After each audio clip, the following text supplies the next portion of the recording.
बाटे होली हो।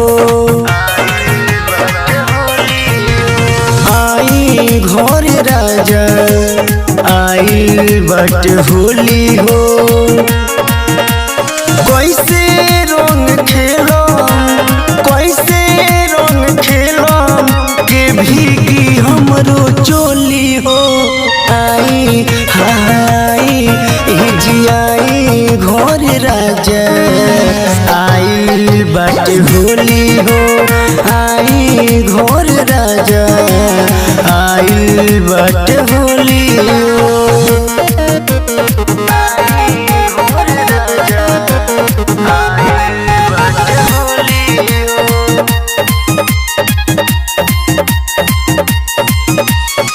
ढेर दिन से बानी रहुआ जाके परदेश में।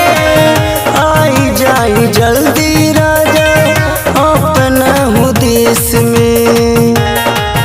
आई बाटे त्योहार हो कैसे मिले और प्यार हो।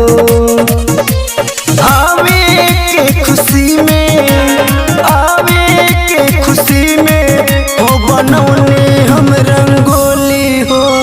आई हाई जियाई घर राजा आई बाटे होली हो। आई घर राजा आई बाटे होली हो।